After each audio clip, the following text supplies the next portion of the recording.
like a Home Depot. So I went to Home Depot for this. So I went to Home Depot and the airbag is off.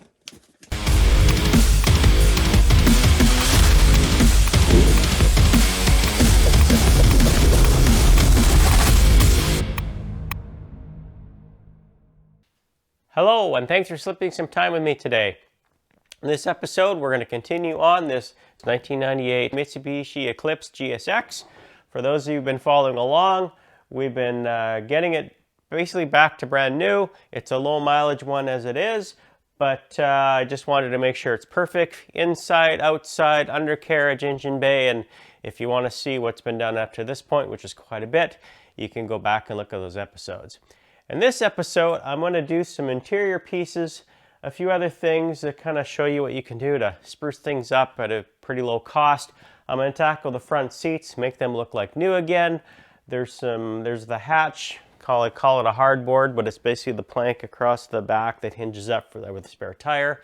It's actually missing in this car, so we're going to reproduce it actually, and I'll show you how to do that relatively cheap, and it'll look better than new. And I'm reconditioning the steering wheel because it's a little bit worn, a few things there. And the carpet, I'm gonna rip it out. I'm going to carpet clean it. I pressure wash it as well, and you'll see me do that. And another thing on the rear, there's the decals, the Mitsubishi and GSX decals in the back. They're a little bubbly in that, so I'm gonna basically take those off. I don't think I'm gonna replace them, but I'll decide as I go along with that. And there might be a few other things, but that's what we're going to do today. So let's get going. I'm going to start with this piece of hardboard. Now, many cars have stuff like this that sits in the bottom. Basically, it usually sits on top of the spare tire, and it's the hardboard, and then there's carpet on top of here. You kind of lift it up to get at the spare tire. And a lot of times, these are broken, cracked, wrecked, missing. A lot of times, if for some reason they just go missing and all that stuff is the carpet, so things flop around a lot and you're missing this. You can actually replace these pretty easy, and you don't have to buy one. You can buy hardboard from like a Home Depot, a Lowe's, etc., those sorts of things. And be honest, it'll actually be tougher and probably even look nicer than this. You can see this has spills on it, probably from water and that, and it's got some broken pieces. This is from another car, by the way. It's entirely missing on this one for some reason. The car is pretty minty other than that, but for some reason this was missing. So I went to Home Depot for this, and it's a 4x4 sheet of 1/4 inch, I think that's 5mm for the metric side, of hardboard. And basically I'm going to draw it out and cut it out, and do that right now.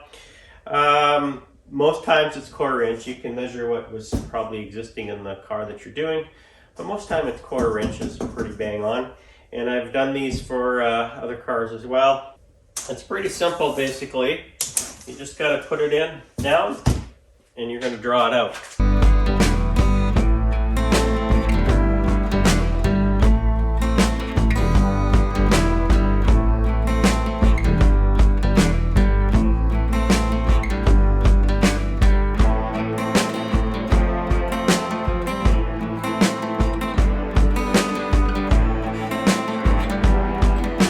Probably see a bit of the outline here, and I'm going to take a jigsaw with a wood scroll blade, and then I can do all the curves and cut it all out.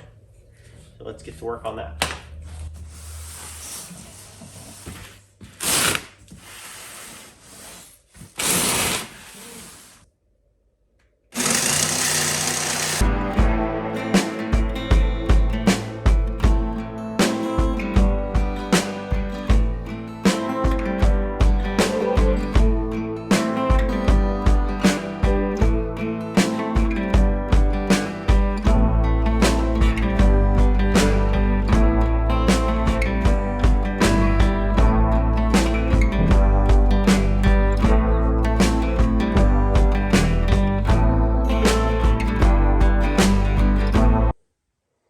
So there's the finished product there, and the old product there. And you can see it looks brand spanking new. Also can basically duplicate that sticker if you want to put that on as well to make it official. I might do that as well. That little notch there, notice I didn't cut it out. I can't remember what that's actually for, but I don't think there's actually carpet that covers that anyway, so I just left it blank. I always can cut it out if I need to, but I don't think it matters. The other thing that typically goes on these is that because these hinge out for the spare tire, the hinges actually break. And here's a broken one right here. It's supposed to kind of sit like that. And you can't buy just the hinges, never could. And you're not going to find any that aren't broke, so you're going to have to figure something out.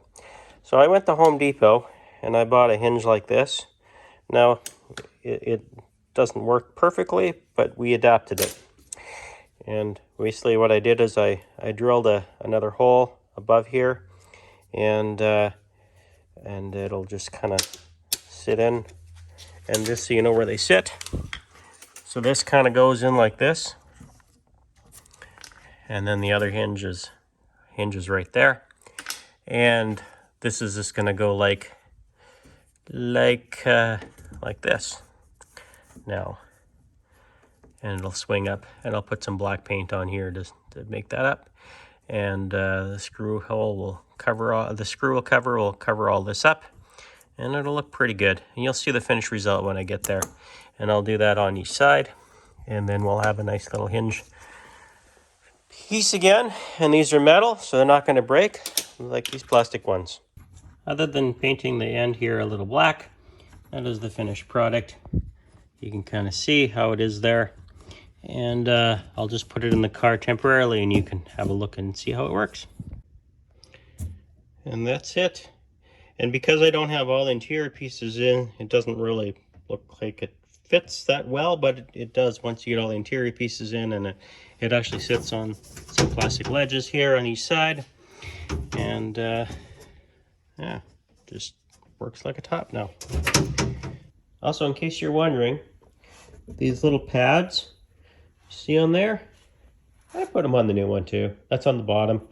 Basically, that is where the spare tire goes, and this is the edges where it kind of sits, so it prevents rattles. Also, this has a pull-up string. There's a pull-up string, so that when it's down like that, you can pick it up easy. So that's basically just a shoelace. So that's what I'll put on this one. I already got the hole right there. One thing I'm going to do is take off these factory stickers. There's the Mitsubishi one. It's bubbled a little bit, so I'm going to remove that. And this GSX one, you can tell it's scraped here, and I'm going to remove that. I was thinking of putting them back on, because you can still get new ones and people make them as well. But I think I'm going to just have it more of the clean look and not do it. And we'll just polish up whatever's underneath there and call it good. So let's take this off. So I use a heat gun and a little plastic tool to try and get it off. And let's see how this works. You don't want to get it too hot, because you will tarnish the paint, make it probably yellow or burn it even. And don't forget there's clear coat on there too. A lot of times if you leave it out in the sun, it makes it a lot easier. I don't have that luxury today.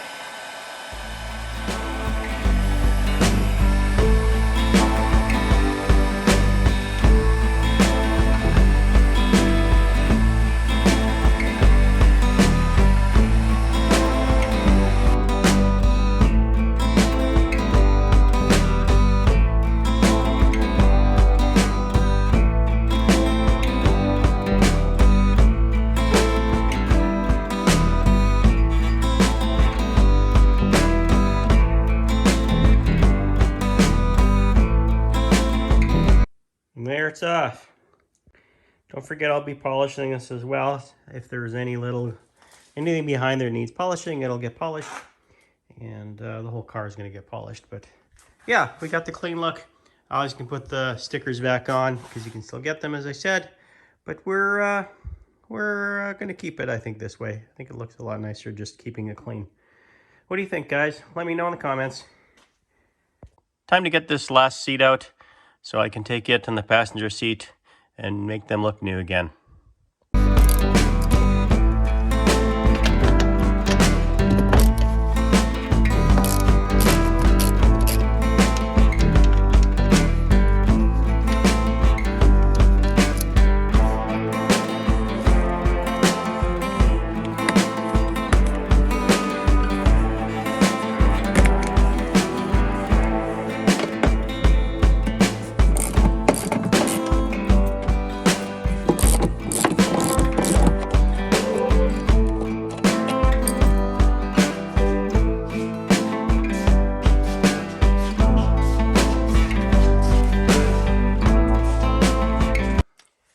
So also I'm gonna redo the steering wheel a little bit. If you look here, you can see it's got worn out a little bit, war marks, so that can be rebuilt up. So I'm gonna take this apart. To do that, first thing we gotta do is take the airbag out, and then we pull the steering wheel. So when you take the steering wheel off, there's bolt there, and then two on the other side in the same way. So those got to be removed. Of course, when you're doing this, you should actually have a professional do it, but make sure that you have the battery disconnected. You do not want this airbag to accidentally go off, and you need to have it off for a little while. I can't remember how long, it's a few minutes, but you'll have to check how long it should be. But because it does hold a charge for a while to deploy, even if the battery is disconnected, if there's a crash or something briefly after there was no power to the car. So be careful with airbags. After you get the 4 bolts off, you should be able to just gently pull this away, but there is something you still got to be careful with, which is a clock spring, and disconnect it. And be careful. And you got to take this connector off that connects obviously to this, connects to the clock spring here on the steering column. And it's kind of clipped in this connector, so you got to kind of spread out to get this off. So I used 2 screwdrivers to spread the clips out, so then I can just unclip it.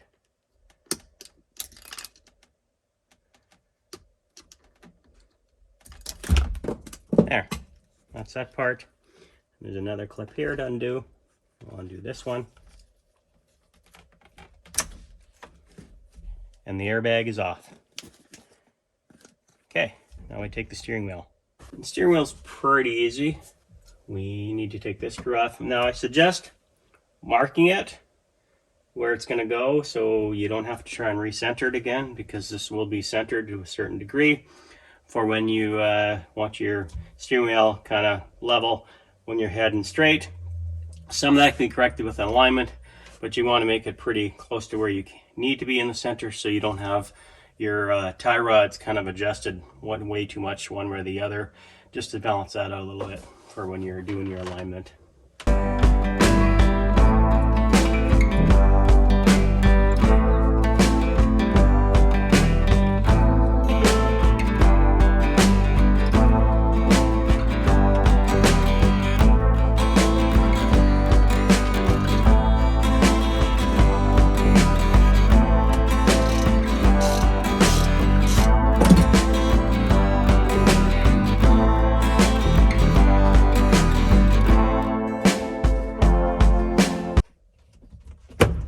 So then you've seen I just gave it a pull like that. I didn't take the nut completely off to catch it, so it just didn't rip right off. Now we can take the nut out right off. And make sure the clock spring stuff goes right through. And we got it off. And that's it. That's how you take the steering wheel off. So I'm going to do a little before of what it looks like. Get up close a little bit where you can see the wear in it. Down in there. This one isn't as bad, but it's still got some wear you can see in there. And I'm also going to do a steering wheel. You can see how it's shiny here, and then it kind of dulls out from wear right there. Probably shows up pretty good. So I'm going to get that done as well. So that's the before picture. Let's get the after picture after we're done right now. And there's the seats in perfectly brand new condition. They ended up looking better than I ever thought they would after reconditioning them, but they are like brand new if you look at them. I do have to clean those out a little bit. Some dirt in there, but that's minor. But everything else has been all redone. Yeah, all pretty nice. You can see the backs. Yeah, I've never seen these seats look this good for years in these cars. It's nice to see, and that's the original leather. It's not been recovered. That's the original leather. So I'm very, very pleased with them. And come have a look at the steering wheel and the surrounding stuff around it. It looks pretty new. Well, it looks brand new. So you can see how nice it looks.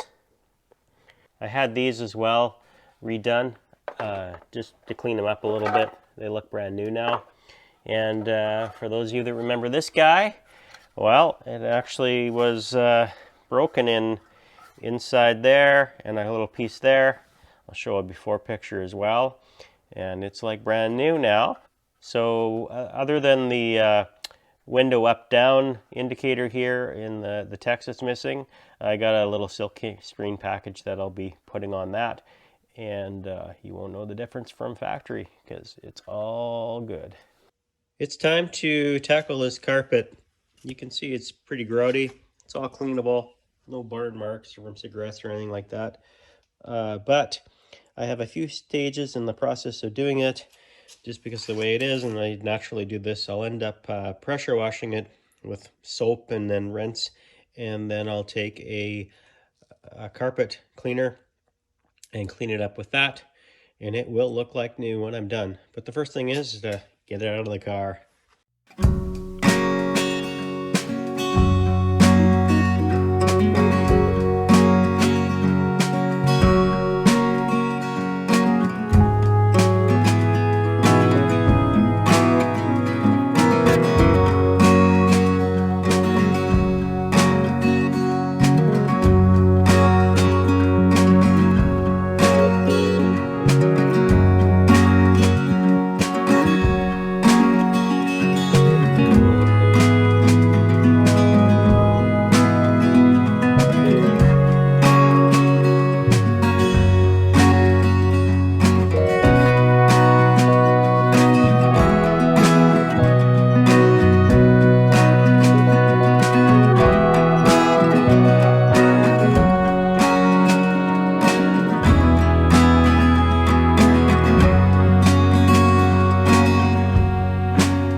There it dries.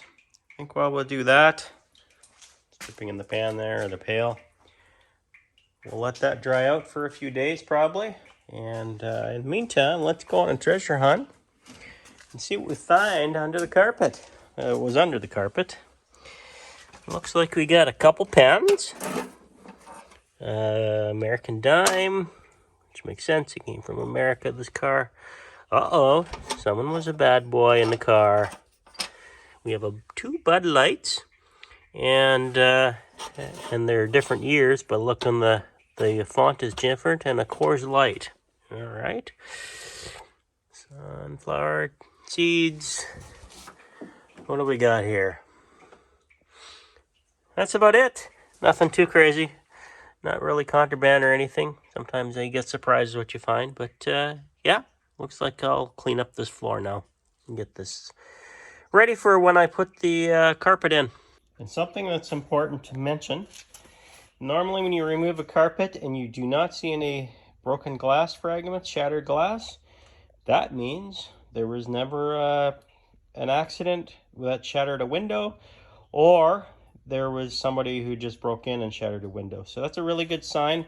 I've never seen any sign of accidents anyway. This car is very straight, very solid, and there's no apparent any problem there. But this is always a good way to find out, because if glass, as you know, gets shattered, it gets everywhere, and normally no one ever removes the carpet to remove all the fragments. And I can already tell this one was never removed based on this part was still glued down, and that's the only glue there is on this carpet when it's put down. But normally somebody wouldn't take the time to put that back in, and there's no evidence that it was re-glued at all. So that's a good sign. Well, that's going to conclude this episode for today. Don't miss the next episode when I finally start putting all the pieces back together. I think I've got everything I need now to put it all back together and be complete of the car. So stick with that. I got a few things to do, obviously, to put all together. I got all the painted pieces. You can see the bumper cover is gone. There's the back is the same thing. So to make sure you don't miss that, please subscribe. Always comment what you think and any questions as well. Love to hear from you. And until then, enjoy every day and always make it right.